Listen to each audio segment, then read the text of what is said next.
The vase exploded against the wall, a mere 6 inches from the elderly woman's head. Porcelain shards sprayed across the marble floor like deadly shrapnel. Every breath in the restaurant seemed to hitch. Silverware remained poised mid-air, gleaming under the opulent chandeliers. Conversations died in their throats, the murmur of polite society silenced in an instant. At Elise, everyone at LSA knew the consequences of crossing Curtis Jeong Choi. Everyone, that is, except for the black waitress who now stood between the most feared man in Chicago and his terrified target. Her only weapon was a serving tray and 3 words that would detonate her entire life. "Man, don't you dare." 30 seconds earlier, Kimberly had been drowning in the most soul-crushing cover assignment of her 8-year FBI career. 2 months she'd spent embedded as a waitress at Elise, Chicago's glittering playground for the wealthy, the corrupt, and the untouchable. 2 months of pasted-on smiles, aching feet, and the suffocating weight of a wire digging into her ribs beneath a starched white blouse. 2 months spent watching Curtis Jeong Choi conduct his business from Table 7 like he owned not just the restaurant, but the entire freaking block, which, according to her files, he probably did. Tonight was supposed to be simple. Serve, listen, record, and gather evidence of the human trafficking operation that her handler, Agent Raymond Clark, swore Curtis was running. Simple. But nothing about tonight was simple. She'd been refilling wine glasses when she heard the crash, the sound of a salt shaker hitting the floor with percussive violence. Then another. Plate shattered. The elderly Korean woman at Curtis's table flinched with each impact, her hands shaking violently. Her voice was a desperate, pleading stream of Korean that Kimberly didn't even need to translate to understand. The woman was begging. Curtis Jeong Choi rose from his seat, a storm cloud taking human shape. At 34, he radiated a brand of danger that didn't need to shout to be heard. 6'2" of coiled menace, draped in a black Brioni suit that cost more than Kimberly made in 6 months. His dark eyes missed nothing. The serpent tattoo coiling up his neck seemed to pulse with each throb of his heart. His reputation preceded him like a chilling shadow. Reaper Curtis, they called him in the underworld. The man who dismantled rival operations with surgical precision. The ghost that Korean organized crime families whispered about in hushed tones. He didn't raise his hand. He didn't need to. The crystal sculpture, a dove, ironically enough, sailed past the woman's head and shattered against the vintage wallpaper in an explosion that sounded like breaking bones. Wine stained dark red against the cream wallpaper. The symbolism wasn't lost on anyone. The woman's sobs sliced through the stunned silence like a blade, and something in Kimberly snapped. It wasn't the FBI training. It wasn't the mission parameters. It wasn't the carefully constructed cover story that had taken 3 months to build. It was something deeper. Something that remembered being 14 years old in a foster home, watching a grown man terrorize someone weaker and promising herself, asterisk, never again, never silent, never complicit, asterisk. She moved before the rational part of her brain could stop her. "Man, don't you dare." The words came out steady, but louder than she intended, carrying across the marble floors and beneath the crystal chandeliers until they echoed in every corner of the restaurant. Curtis turned slowly, very slowly. When his gaze locked onto hers, Kimberly felt the temperature in the room drop 10 degrees. His eyes were obsidian, black, depthless, and calculating. Kimberly helped the woman toward the kitchen, feeling the weight of every eye in the restaurant. But it was the elderly woman's expression that would haunt her. Not gratitude, not relief, terror, raw, bone-deep terror. And it wasn't directed at Curtis. It was directed at Kimberly herself. The woman's fingers dug into Kimberly's arm as they reached the kitchen door. She leaned close, her voice an urgent whisper in heavily accented English. "You don't know what you've done. You don't know who you're saving."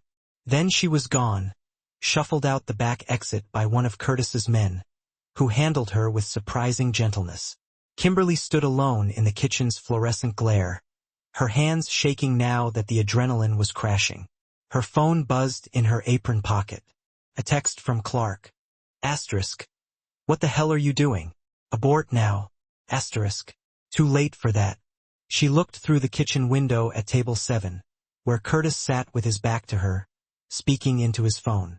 Even from here, even through glass and distance, she could feel the weight of his attention. This was it, the moment that would define everything that came after. She walked back into the dining room. Curtis watched her approach. When she stopped at his table, he gestured to the chair across from him. Not a request, an order. She sat. "Agent Phillips," he said. He said it casually, like he was commenting on the weather. "Or should I call you Kimberly?" The world tilted on its axis. Her cover was blown. He knew. Had known maybe from the beginning.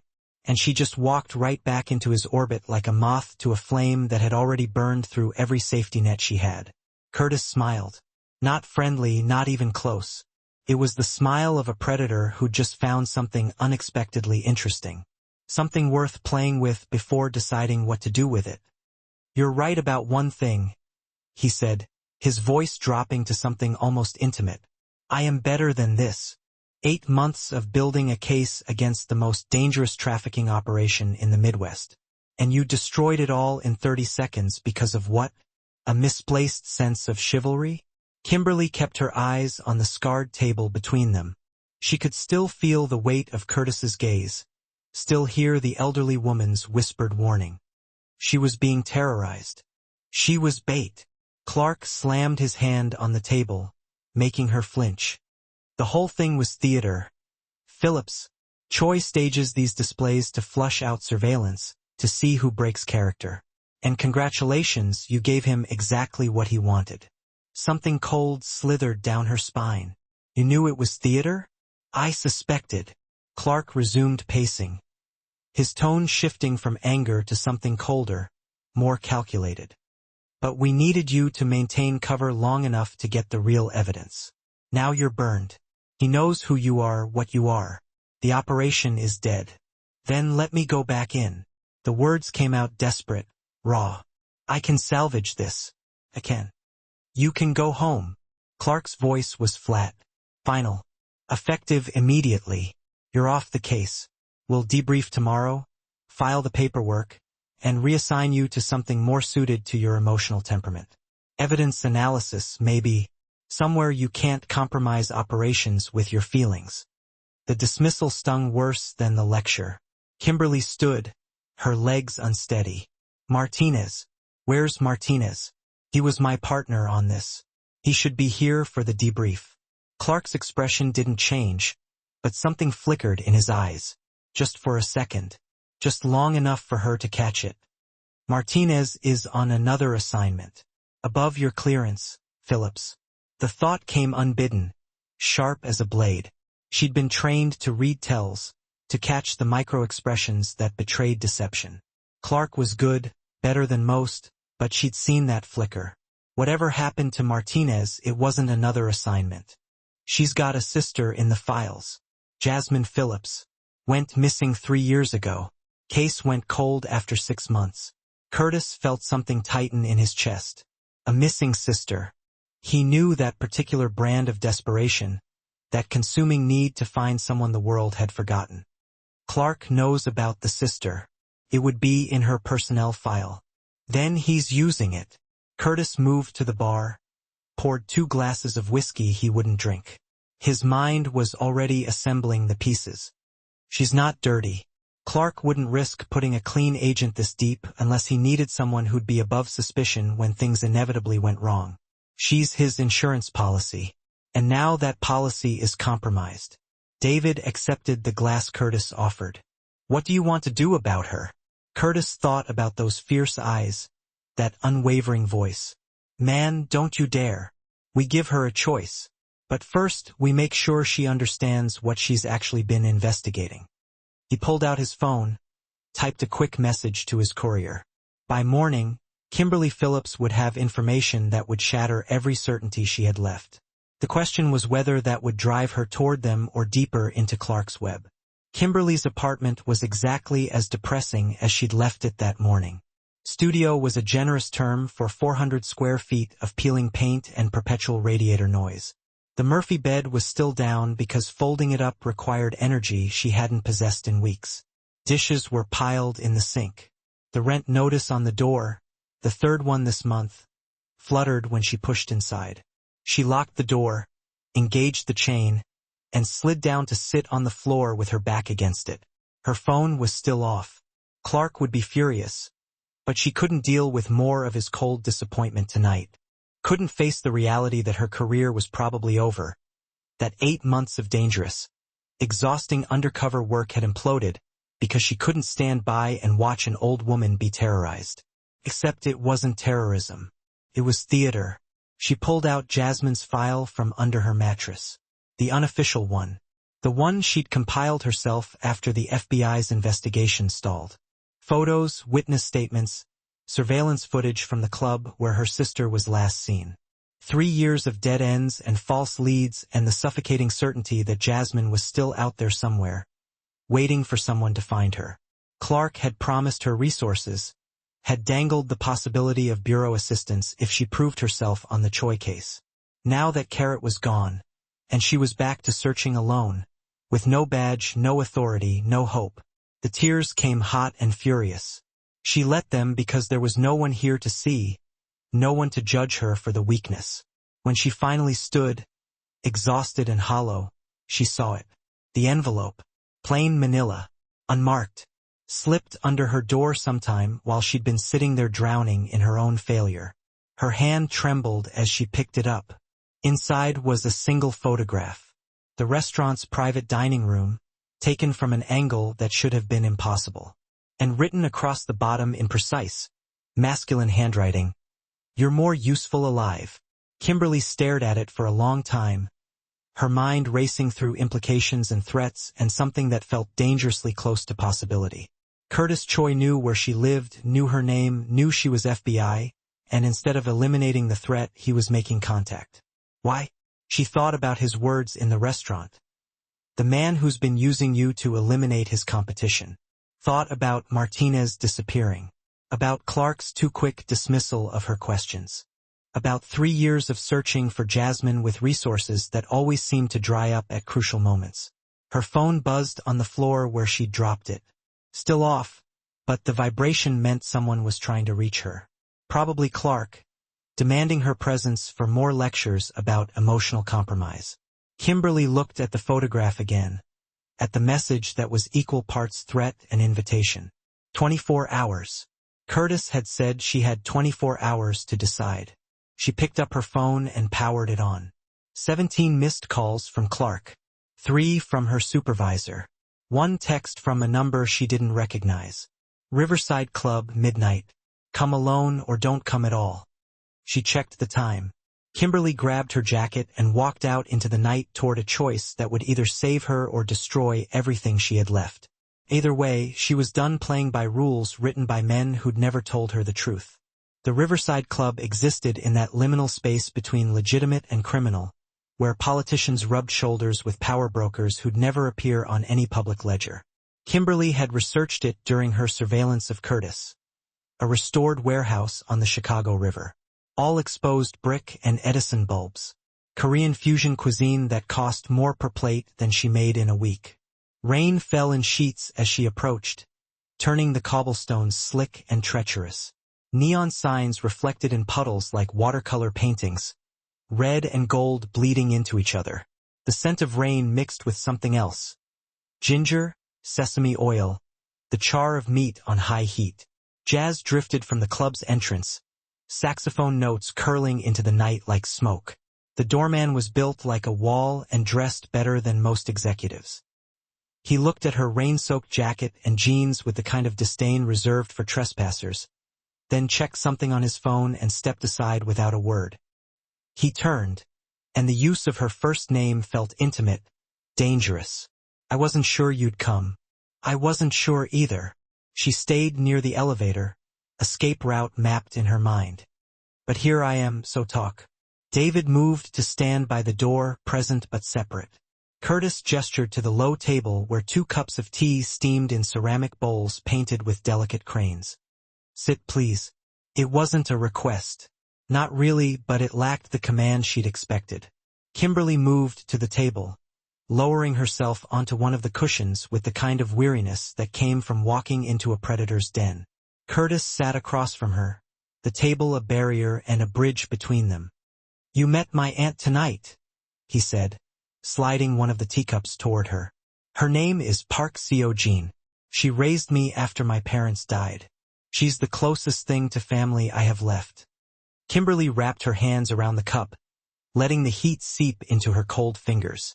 "You have a strange way of treating family." The display was necessary. Curtis's jaw tightened, a flash of something raw crossing his features. "There are people who would use her to get to me. People who would torture information out of her that she doesn't even have.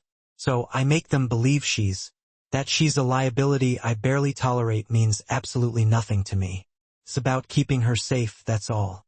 "Theater," Kimberly echoed, a distant memory of Clark's own pronouncements resonating within her. "Everything is theater in my world." Curtis slowly picked up his cup, holding it but refraining from drinking. "Every gesture, every word spoken, every public moment is meticulously calculated for a specific audience. The only real question becomes, which audience are you targeting? And what is the core message you desperately want them to receive?" "And what message were you projecting this evening?" Kimberly inquired, her gaze unwavering. "That I'm volatile, unpredictable, essentially someone not worth the potential consequences of crossing," he stated, his eyes locking onto hers across the polished surface of the table. "But you, Kimberly, you weren't intended to be part of that particular audience. You weren't supposed to react in any manner whatsoever." "Yet," she countered, "I did. I witnessed someone being hurt, and my immediate reaction was to intervene." "Yes," he acknowledged, something that resembled admiration flitting momentarily across his usually impassive face. Without even a moment's hesitation, without any consideration whatsoever for the ramifications. "That kind of raw instinct is exceptionally rare within my sphere, Kimberly. Individuals who act without calculation typically don't survive long enough to become truly relevant." She deliberately set down her untouched tea. "Why am I here, Curtis? What is it that you actually want from me?" He leaned back in his chair, subjecting her to that unsettling, almost unnerving intensity. "Agent Raymond Clark has been covertly orchestrating a vast human trafficking ring right here in Chicago for the past 6 years. He leverages his position within the FBI to systematically eliminate any potential competition, to identify and neutralize anyone who dares to get remotely close to exposing his illicit operations. 3 months ago," Curtis continued, "my organization began systematically dismantling his entire network, liberating the people he had enslaved, destroying his distribution pipelines, and converting his assets into crippling liabilities." The carefully chosen words landed with the impact of physical blows. "That's completely insane," she gasped, struggling to process the enormity of the accusation. "Clark is the direct reason your sister disappeared," Curtis stated flatly. Silence descended. Absolute, suffocating silence that seemed to press in on Kimberly from all sides. Kimberly couldn't even begin to comprehend the horrors her sister must have endured. But the undeniable truth was that she was alive. After 3 agonizing years of relentless searching, of desperately clinging to hope, of slowly, agonizingly accepting the devastating possibility that her sister was likely dead, Jasmine was alive.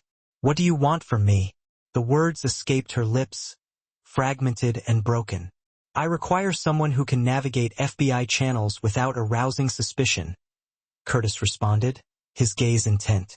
"Someone who can access restricted files, monitor sensitive communications, and identify any others who may have been compromised." Curtis leaned forward, closing the distance between them until she could discern the flecks of gold within his dark eyes. "Clark dispatched you here to investigate me because I'm getting dangerously close to exposing his entire operation. His intention was either to arrest me on fabricated charges or have me killed while supposedly resisting arrest. You were intended to be his unimpeachable witness, his clean agent who could provide credible testimony to my supposed crimes. And now," Kimberly challenged, "I'm supposed to betray every principle I hold dear and start working for a criminal instead." "No," Curtis corrected. The single word was delivered softly, yet with absolute finality. Now, you're supposed to decide whether you want to save your sister and put an end to a man who has been trafficking innocent people under the very protection of his badge, or whether you want to maintain your unwavering loyalty to an institution that has been cynically using you as a weapon against those who are actively trying to stop him. Kimberly looked at Jasmine's photograph once more, focusing on the chilling emptiness within eyes that had once sparkled with such vibrant light. How do I know any of this is real? She demanded. How do I know you're not simply attempting to manipulate me? Curtis reached across the table, his hand deliberately stopping just short of hers, maintaining a palpable distance, yet close enough for her to feel the almost tangible heat radiating from his skin. Because if my objective were to simply turn you, I would have employed threats, leverage, any of the countless pieces of information I possess regarding your life, your vulnerabilities, your deepest fears. His voice dropped even lower, becoming almost intimate, like a hushed confession. Instead, he continued, I'm offering you a choice. You can walk away from this room right now. Go directly back to Clark.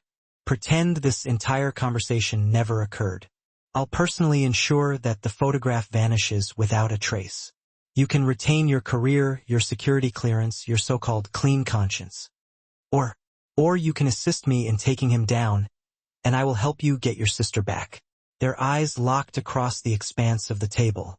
Kimberly felt the weight of the moment, the culmination of every choice she had made that had ultimately led her to this precise point, pressing down upon her like the crushing weight of the atmosphere itself. This man, this self-proclaimed criminal, this monster that Clark had carefully painted in her briefings, was offering her the very thing she had desired more than anything else in the world for the past 3 long years. But at what cost? I need proof, she stated, finally breaking the silence. More than a photograph, more than vague accusations. If I'm going to betray my badge, I need absolute certainty that Clark is truly corrupt. Curtis's lips curved into a slow, dangerous smile. I can provide you with that proof. But once you see it, once you truly know, there's no possibility of ever returning to the blissful ignorance of not knowing. The comfortable lies you've been living with will be shattered forever. I stopped being comfortable the day my sister disappeared, she retorted. He snagged 2 glasses of champagne from a passing server, handing one to her. The key is to figure out who's performing what role and, more importantly, why. That's when Kimberly saw her. Ruby Hartman moved through the crowd with the effortless grace of a shark navigating through water. A crimson dress that likely cost more than Kimberly's car, diamond earrings that caught the light with every subtle movement, an almost palpable aura of confidence that stemmed from the unwavering knowledge that she was invariably the most dangerous person in any room. She was tall, elegant, possessing the kind of beauty that seemed engineered rather than entirely natural. Her eyes were constantly calculating, perpetually measuring, never truly still. Who is she? Kimberly inquired, though something deep in her gut already sensed that the answer was significant. Curtis's jaw tightened almost imperceptibly. Ruby Hartman, shipping magnate. She inherited her father's empire and proceeded to triple its size within 5 years. She's been attempting to buy into my operations for the past year, Curtis continued, and I've been consistently refusing. She appears too clean, too legitimate on paper, he explained, which inherently means she's exceptionally skilled at concealing what she actually does. Curtis's voice dropped even lower. David flagged her approximately 6 months ago. Her shipping routes align disturbingly well with known trafficking corridors. Her finances don't quite add up, but she's heavily protected. Consulate connections, substantial political donations, and enough legitimate business to thoroughly muddy the waters. Ruby's eyes found Curtis across the room, and her smile subtly sharpened. She started moving toward them with deliberate purpose. "Let me handle this," Curtis murmured. But Ruby wasn't looking at Curtis at all.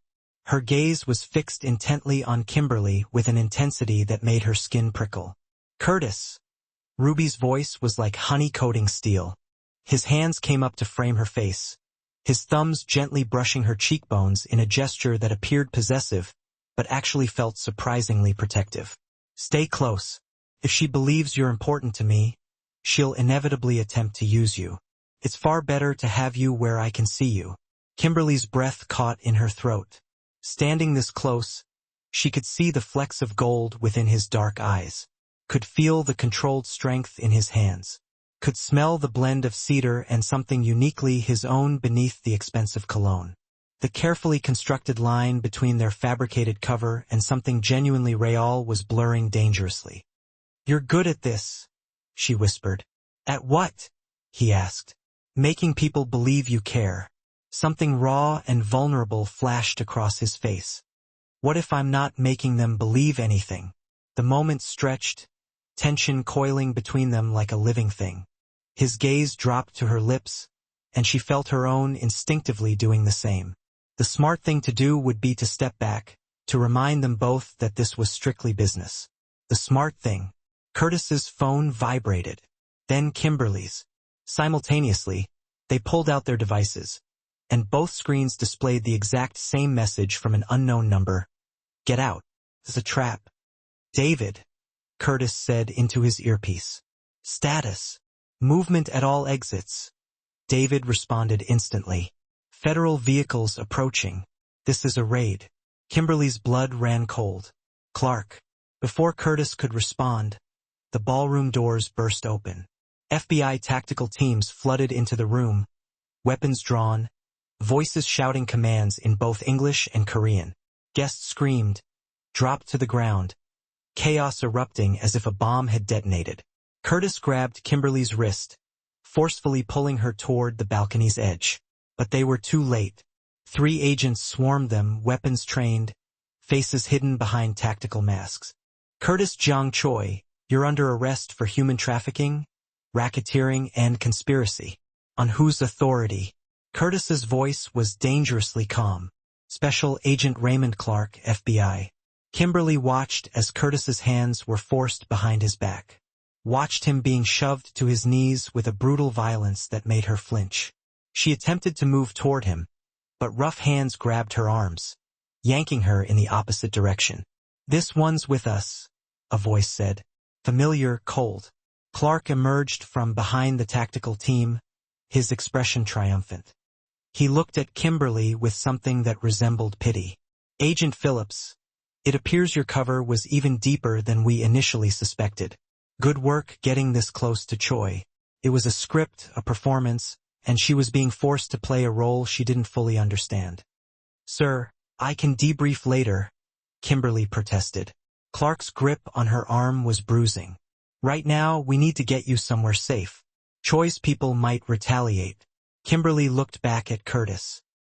He was still on his knees, surrounded by weapons, bleeding from a cut above his eyebrow. But his eyes found hers across the chaos, and within them, she saw not fear, but a cold fury and something that looked suspiciously like betrayal. He thought she had set him up. "Curtis," she started. But Clark was already dragging her away through the panicked crowd, past the tactical teams, toward the exit where federal vehicles waited with their engines running. She was shoved into the back of an SUV, the door slamming shut with a finality that sounded ominously like a cell door closing. Through the tinted window, she watched the consulate disappear, watched her chance to explain evaporate like smoke. The encrypted phone in her clutch buzzed once. She pulled it out, reading the message that made her blood freeze. "If you're not with us, you're against us. Choose carefully." The SUV pulled into traffic, and Kimberly realized that she had just been abducted by the very agency she had sworn to serve. Clark sat in the front passenger seat, making calls in a voice too low for her to overhear, his profile sharp as a blade. And somewhere back at the consulate, Curtis was being arrested for crimes that Clark himself had committed. Framed by evidence Clark had likely planted, destroyed by the very system that was meant to protect the innocent. Kimberly's hand closed tightly around the phone. Whatever was about to happen, whatever elaborate plan Clark had meticulously crafted for her, she knew one thing with absolute certainty. She had already made her choice. Now, she simply had to survive long enough to act on it. The interrogation room at the FBI field office was specifically designed to break people. Cinder block walls painted in a depressing institutional beige. A steel table bolted directly to the concrete floor. Cameras positioned in every corner, relentlessly recording every breath, every flinch, every subtle sign of weakness. Kimberly had sat on the other side of this very table dozens of times, watching suspects crumble under the crushing weight of their own guilt. Now she was the suspect. Clark hadn't spoken a single word to her during the entire drive. Hadn't acknowledged her questions, her insistent demands to know what was happening, her calm assertion of her rights as a federal agent. He had simply delivered her to the stark, sterile room, locked the door securely behind him, and disappeared. That had been 3 hours ago. The isolation was intentional, a psychological tactic she herself had frequently employed. Leave them alone long enough, and they would inevitably start imagining scenarios far worse than reality. They would essentially break themselves down before you even started asking questions. But Kimberly wasn't imagining hypothetical scenarios. She was vividly remembering Martina's disappearance. Clark's far too quick dismissal of her lingering questions. The way he had instinctively known that the grieving aunt was merely playing a role. The unervingly convenient timing of this meticulously planned raid. Curtis's words echoed relentlessly in her mind. The man who's been using you to eliminate his competition. The door finally opened. Clark entered the room, accompanied by 2 agents she didn't recognize. Hard faces, even harder eyes. The kind of individuals who followed orders without questioning them, without hesitation, without a flicker of conscience. They positioned themselves strategically by the door while Clark sat down directly across from her, a manila folder resting in his hands. "Agent Phillips," he said, his voice carefully measured and controlled. "I need you to fully understand the severity of your current situation." "My situation?" She consciously kept her voice level, despite the adrenaline coursing wildly through her veins. "I'm a federal agent who was forcibly removed from a scene without any explanation whatsoever. I want to speak with my union representative and a lawyer immediately." "You were extracted from a compromised position," Clark countered. He opened the folder and spread a series of photographs across the table. Each one showed her with Curtis, at the restaurant, entering the Riverside Club, standing far too close together on the consulate balcony. "How long have you been working for Choi?" The accusation landed with the force of a physical blow. "You can't possibly be serious," she retorted. "We have you on surveillance, meeting with him multiple times," Clark stated. "We have financial transfers currently being investigated, large deposits that just so happen to appear after your meetings with him. We also have credible testimony indicating that you deliberately compromised tonight's operation by warning him about the impending raid." Clark leaned forward slightly, his expression almost sympathetic. "I want to believe that you were coerced, that he somehow threatened you or your sister. Give me something to work with, Kimberly. Help me to help you, sister." He had just played that particular card, and the sheer casual cruelty of it made her want to lunge across the table and physically attack him. Instead, she forced herself to breathe deeply, to think clearly like the seasoned investigator she was. "What deposits?" she asked quietly. "Offshore accounts in the Cayman Islands. $50,000 over the past 2 weeks. Clark slid another document across the table toward her. Bank statements bearing her name, her social security number, detailing transactions she had never authorized, never even knew existed. "Your password was used, your credentials," Clark explained. "Either you're corrupt or Choi's people are remarkably adept at framing you." It was diabolical, a truly elegant and ruthlessly efficient setup. Clark had essentially given her a choice between 2 equally devastating options. Admit that she was corrupt, or admit that Curtis had compromised her so thoroughly that she was now completely useless as an agent. Either way, her credibility was utterly destroyed. "I want my lawyer," she repeated, her voice unwavering. "You can certainly have a lawyer," Clark conceded. "But first, I need to know one thing. Does Choi have Jasmine?" Kimberly's blood ran cold. Clark's expression was deliberately concerned, almost paternal, but his eyes were calculating, meticulously measuring her every reaction. "What are you talking about?" he asked. "We have credible intelligence suggesting that Choi has been using your sister as leverage." That he showed you proof of life in exchange for classified information about ongoing FBI operations. Clark's voice dropped, becoming almost intimate, like a clandestine confession. I know how relentlessly you've been searching for her. I understand the agonizing pain you've been carrying. If he has her, if he's been dangling that hope in front of you, I can understand why you might have compromised yourself. But you need to tell me the truth right now, before this situation escalates any further. It was perfect. Clark had carefully constructed a narrative that flawlessly explained everything, that cleverly transformed her legitimate suspicions into irrefutable evidence of her own corruption. If she denied it, she looked undeniably guilty. If she confirmed it, she would essentially be admitting to treason. But there was one crucial thing that Clark didn't know. She had been recording everything since the very moment she had left the consulate. The encrypted phone, small and undetectable, was concealed discreetly in her bra, already silently uploading audio to a secure server controlled by Curtis's people. Every word Clark uttered, every accusation he made, every calculated construction of her supposed guilt was being meticulously preserved for posterity. I don't know what you're talking about, she said carefully, deliberately modulating her tone. I've had absolutely no contact with Choi outside of my authorized undercover assignment. Whatever financial records you claim to possess are fabricated, and if you genuinely have credible intelligence regarding my sister's whereabouts, you are legally obligated to share it with me immediately. Clark studied her intently for what felt like an eternity, then sat back with a theatrical sigh. I had genuinely hoped that you would be reasonable, he said. I sincerely hoped we could resolve this matter quietly and discreetly. He nodded almost imperceptibly to the agents positioned by the door. Take her to holding. No phone calls, no visitors. She's considered a flight risk with potential foreign contacts. You can't legally hold me without filing formal charges, she protested. I can legally hold you for 48 hours as a material witness, Clark countered smoothly. His expression was its usual unreadable mask, but something flickered in his eyes, a suggestion of approval, maybe even respect. 30 seconds, he said, his voice clipped and urgent. Move. Kimberly didn't waste precious time with questions.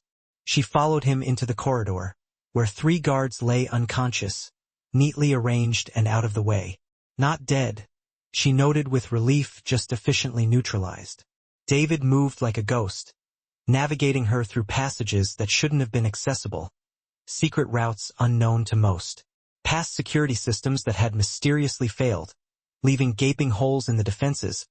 They emerged into a parking garage where a nondescript van waited, engine running, ready for a quick getaway.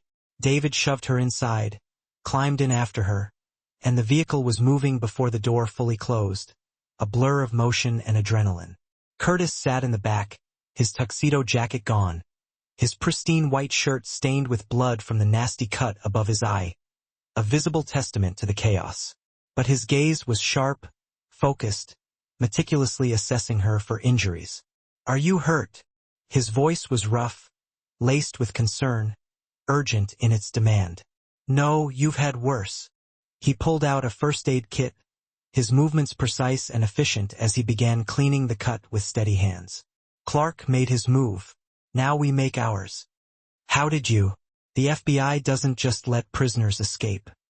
They do when their entire security system crashes simultaneously, David said, his attention focused on the road. He drove with one hand, typing rapidly on a laptop with the other, a master of multitasking. 20 minutes ago, every digital system in that building went dark. Cameras, locks, communications. By the time they restore everything, we'll be ghosts. Kimberly looked between them, piecing together the puzzle. You planned this before the gala. You knew Clark would try something. We suspected. Curtis studied her for a long moment, his gaze intense and unwavering, then nodded slowly, a silent acknowledgement of her resolve. Then we finish this together. The van pulled into an alley, a dark and secluded space, and they transferred to a different vehicle, a luxury sedan that Curtis drove himself while David vanished into the night with the van, disappearing without a trace. The route took them out of the city, away from the glaring lights and bustling streets, into suburbs that gradually gave way to isolated estates, sprawling properties hidden behind gates and trees. The safe house revealed itself slowly, a modern structure hidden behind old trees, a blend of nature and technology. All glass and steel and security that Curtis disarmed with biometric scans, effortlessly bypassing the intricate system. Inside, it was spare but comfortable, designed for function over aesthetics, prioritizing practicality and efficiency. Traditional Korean elements mixed seamlessly with contemporary technology, creating a space that was somehow both Curtis's and Nowhere's, a reflection of his complex and multifaceted personality. "There's a bedroom upstairs," Curtis said, setting down a bag she hadn't seen him carrying. "Clothes, toiletries, everything you'll need. Get cleaned up. We'll debrief when you're ready." Kimberly nodded, suddenly acutely aware of how exhausted she was, the adrenaline wearing off, leaving her drained and vulnerable. But as she moved toward the stairs, Curtis caught her wrist, a gentle touch, not restraining, just holding. "Thank you," he said quietly, his voice sincere. "For what?" "For not breaking. Clark had you for 3 hours. He could have made you doubt everything, could have turned you against us with the right pressure, but you held." His thumb brushed across her pulse point, and she knew he could feel her heart racing, a frantic rhythm betraying her inner turmoil. "That kind of strength is rare. I'm not strong. I'm terrified. Courage isn't the absence of fear. It's acting despite it." His grip loosened, but he didn't let go completely, maintaining a subtle connection. "You're the bravest person I've ever met, Kimberly Phillips. Don't ever forget that."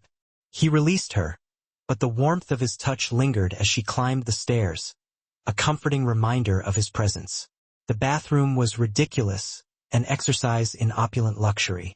Marble and chrome, a shower that could fit 4 people, water pressure that felt like a revitalizing massage.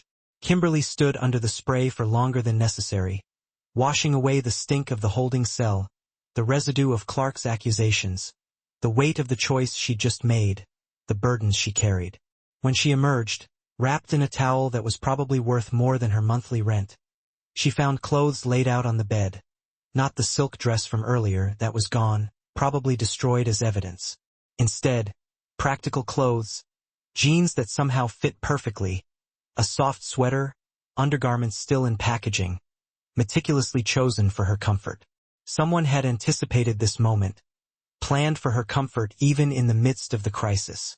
She dressed slowly, her body heavy with exhaustion, but her mind too wired for sleep, racing with thoughts and anxieties. Downstairs, she found Curtis in the kitchen because apparently even safe houses had gourmet kitchens, stocked with everything imaginable. He changed into dark jeans and a Henley, a more casual and relaxed look. His feet bare, his hair damp from his own shower, he looked younger like this, less the feared Mafia boss, and more just a man making tea at 3 o'clock in the morning, a comforting domestic scene. "Green tea or chamomile?" he asked without turning around, already knowing the answer. "How did you know I was here?" "I always know where you are. It's part of keeping you safe."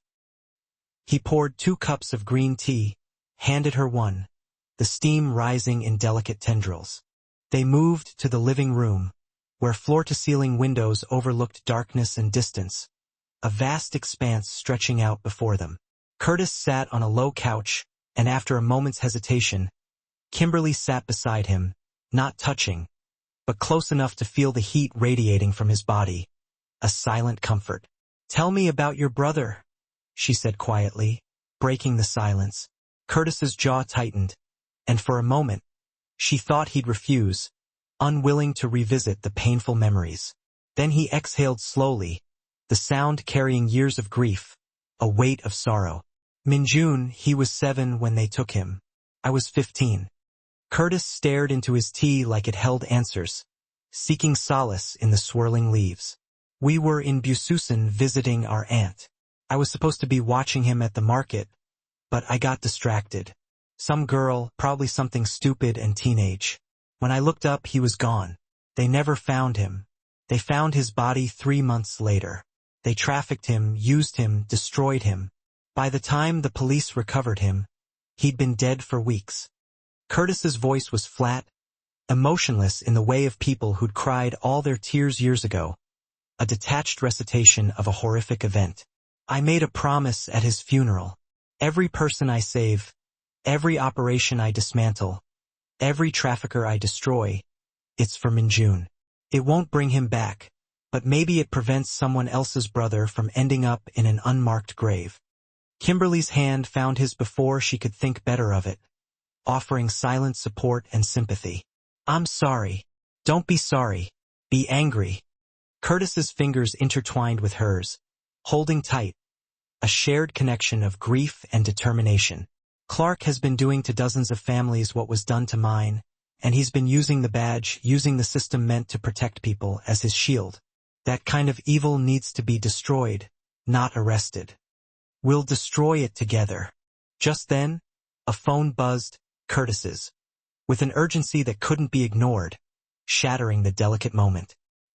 He pulled back, checking the screen, and his expression hardened, the tenderness replaced by a professional mask.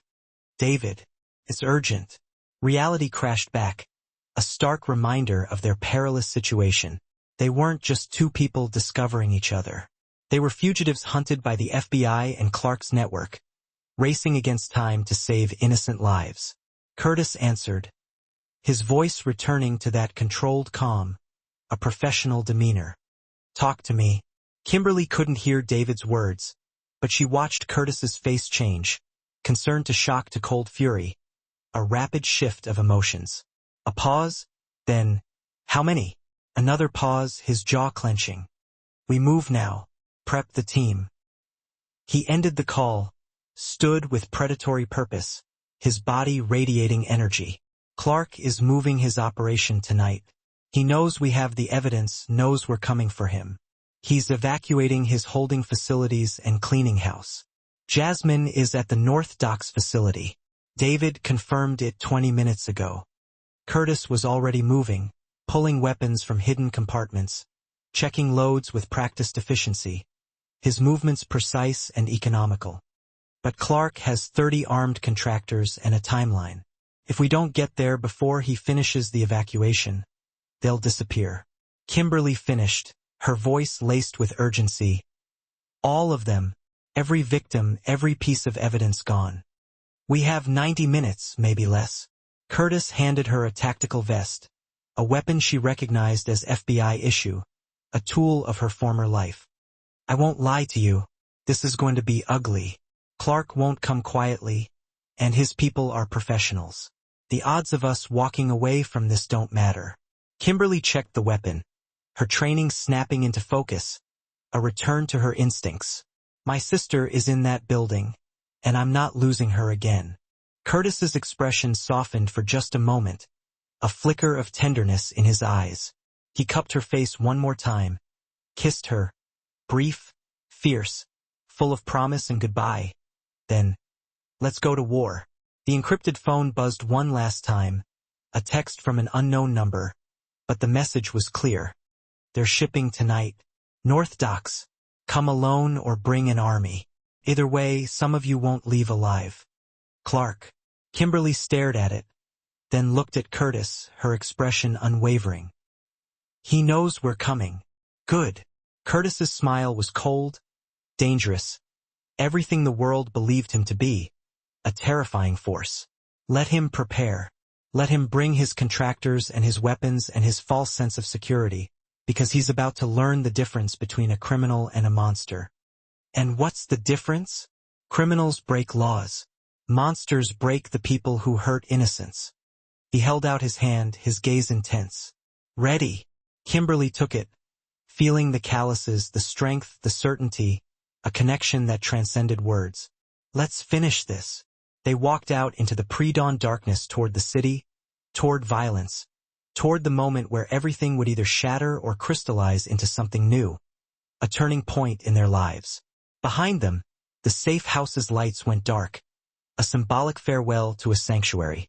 Ahead, the North Docks waited, full of secrets, suffering, and the reckoning that had been coming for years, a convergence of fate. The war was about to reach its breaking point, And this time, only one side would walk away, the stakes higher than ever before. The safe house roof became their war room at dawn, a strategic vantage point overlooking the city.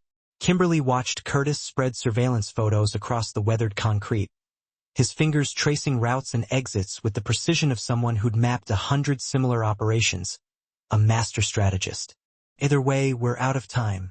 The wind pulled at his shirt, and Kimberly saw the tension in his shoulders, the way he held himself like a weapon waiting to be deployed, a coiled spring of energy. She moved beside him, close enough that their arms brushed, a silent gesture of support. "Tell me about Bususan," she said quietly, her voice a gentle counterpoint to the harsh reality of their situation. Curtis's expression shifted, grief surfacing beneath the tactical mask, a glimpse of the pain he carried. Minjun loved markets. The noise, the colors, the way vendors would sneak him sweets when they thought I wasn't looking. That day, we were buying fish for dinner, our aunt's favorite.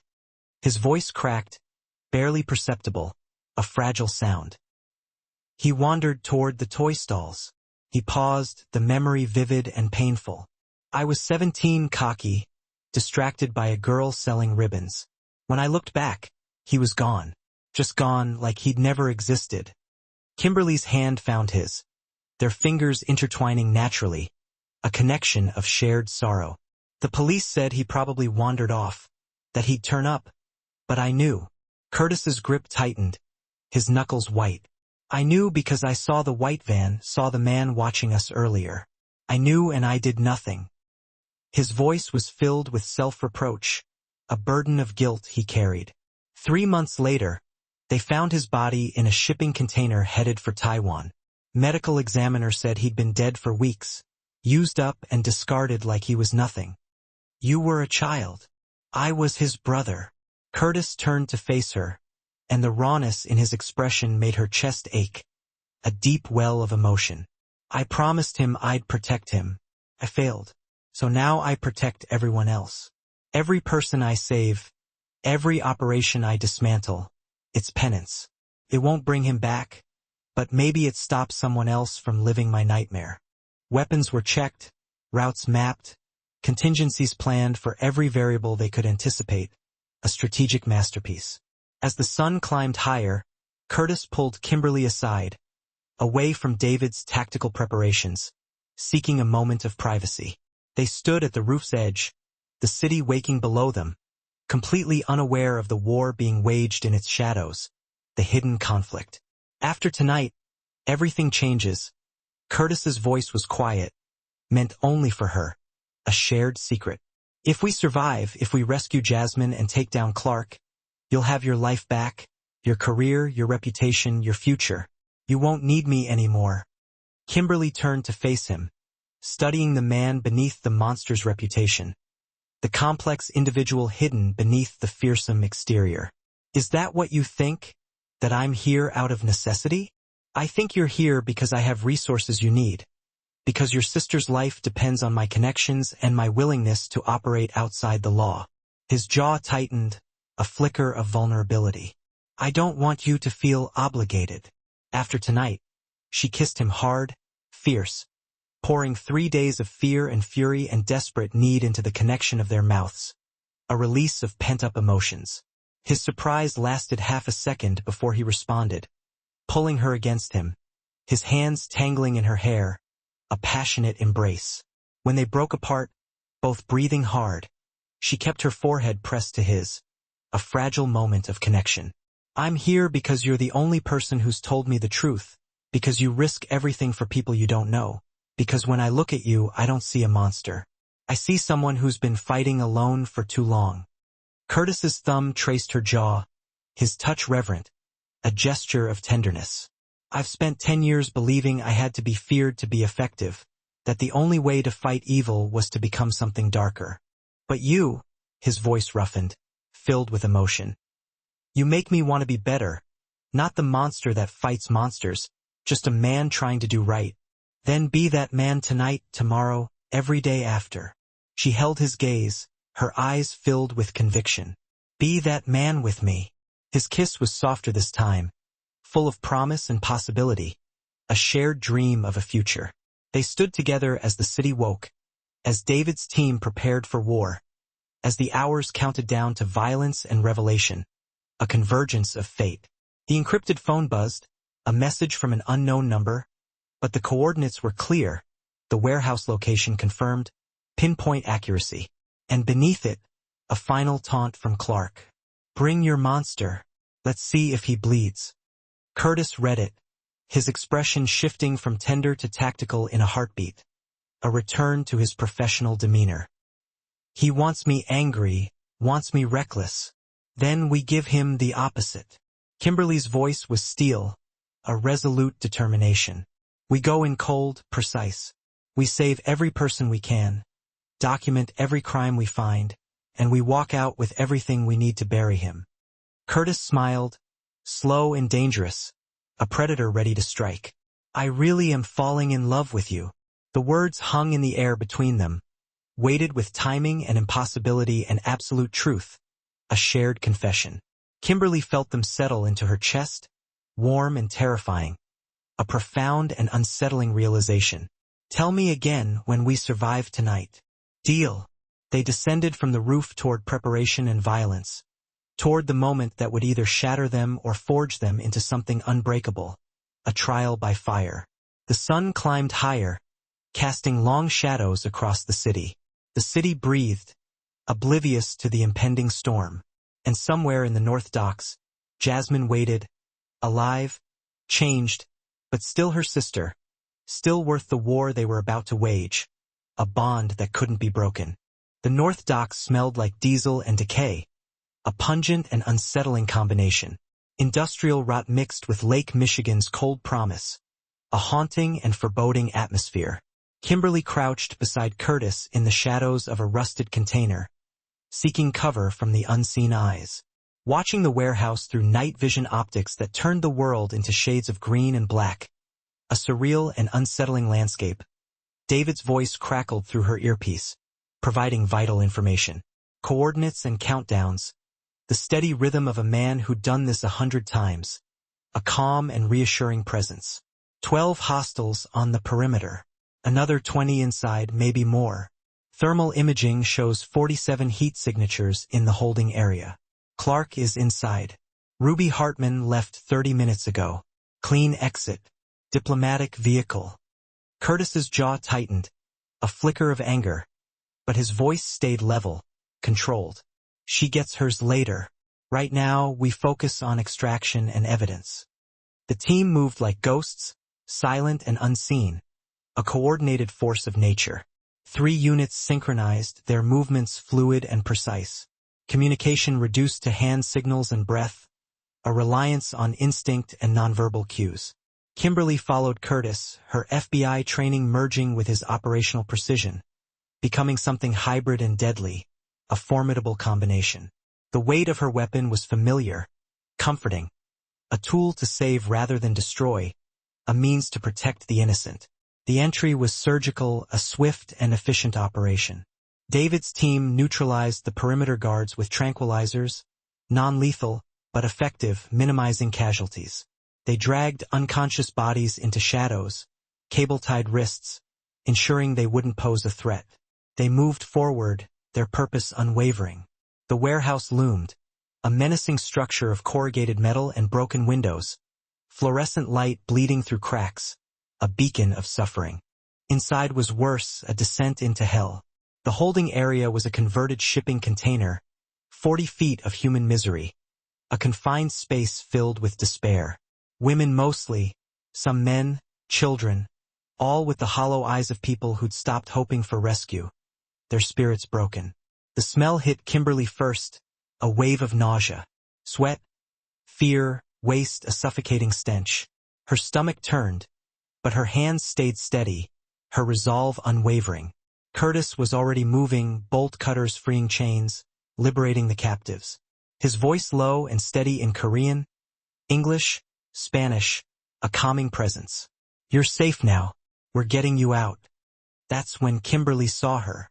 Jasmine stood at the container's far end, not chained like the others, but wearing a guard's uniform, a weapon at her hip, a betrayal of everything Kimberly believed in. Her face had grown gaunt and hardened. For a fleeting instant, Kimberly was jarred out of the mission. She even forgot to breathe. The sister she'd pictured weeping in the shadows was standing tall, clad in combat boots, with eyes that stared right through her. A mix of grief and awe welled up in her throat, tasting almost identical. Her eyes bore scars that had nothing to do with visible wounds. She looked at Kimberly with no glimmer of recognition, no trace of hope, only something that looked dangerously like outright hostility. "Jasmine!" Kimberly's voice cracked as she spoke. Her sister's hand reflexively went to her weapon. "Don't!" The word cut through the air like a knife.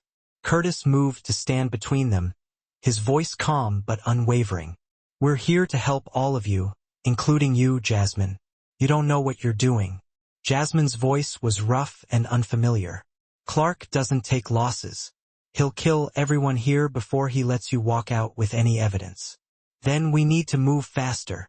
Curtis gestured toward David, who was already uploading files from a terminal. Clark's voice filled the room, extracted from the interrogation 3 days ago. Evidence of him framing her. His threats about Jasmine. His casual admission of controlling the chain of evidence. "Every word you said is documented. Every lie is preserved." Clark tried to recover. "This is clearly doctored. A desperate criminal's attempt to." Curtis stepped forward, and the room's energy shifted. A predator entering prey territory.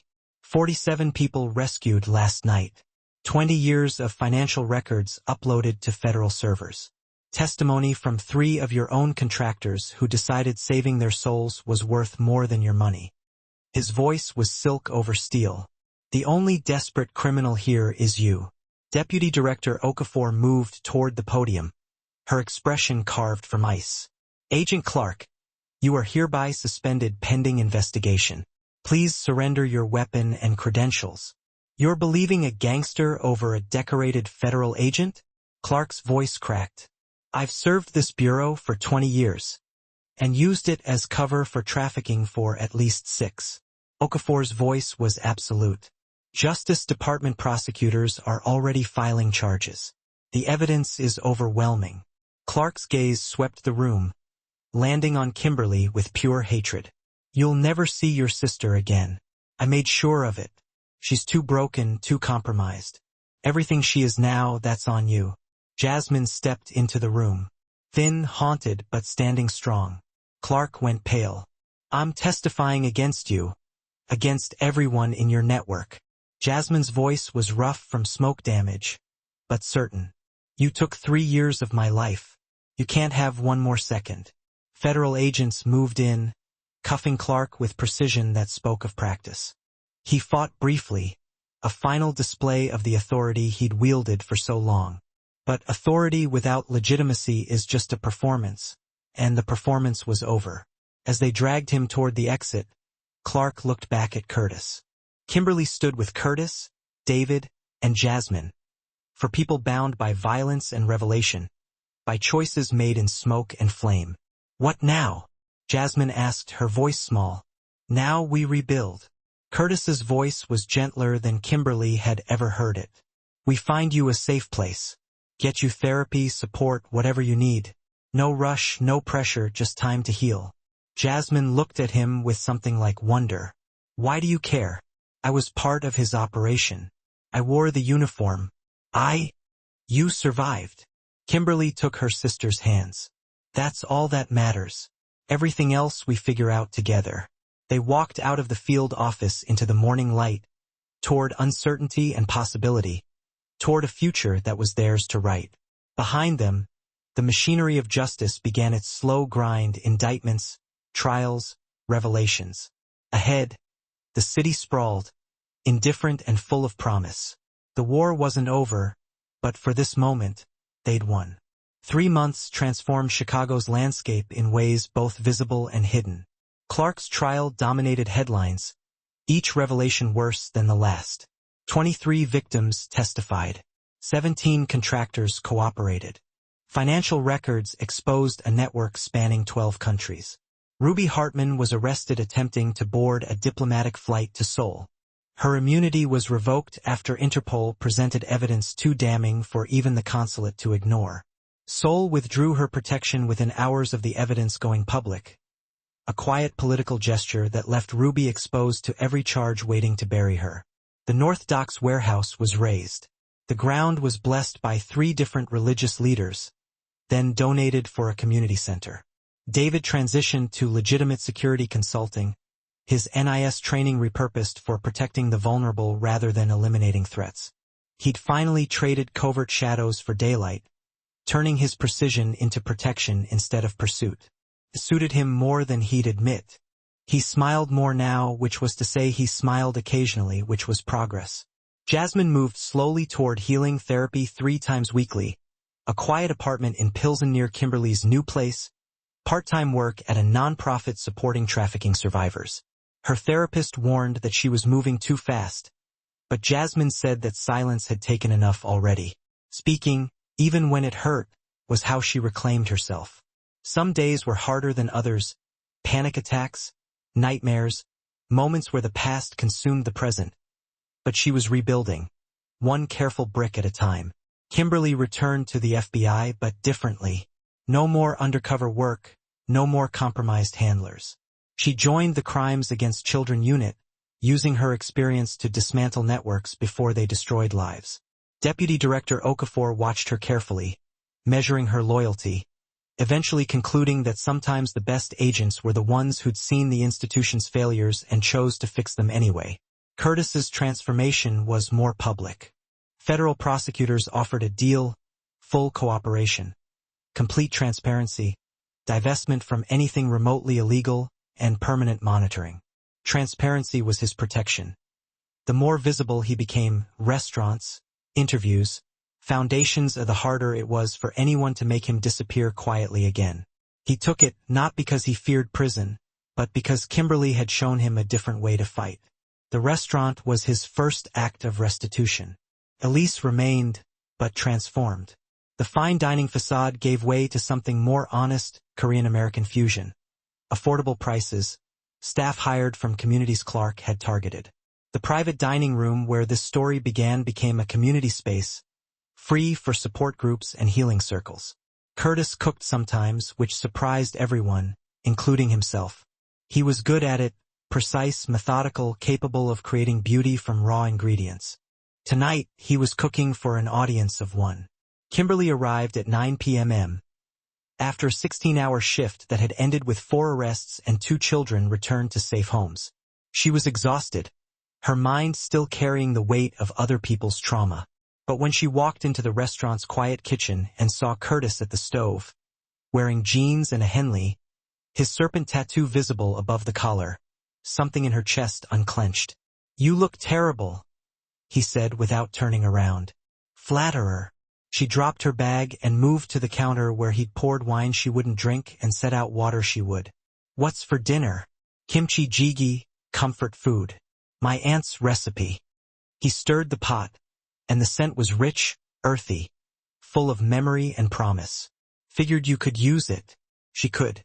Kimberly watched him work, noticing the ease in his movements, the absence of the coiled tension that used to define him. He still carried violence in his capable hands, still moved like a weapon when necessary, but here now, he was just a man making stew for someone he loved. "How's Jasmine?" he asked. Scared, angry, healing.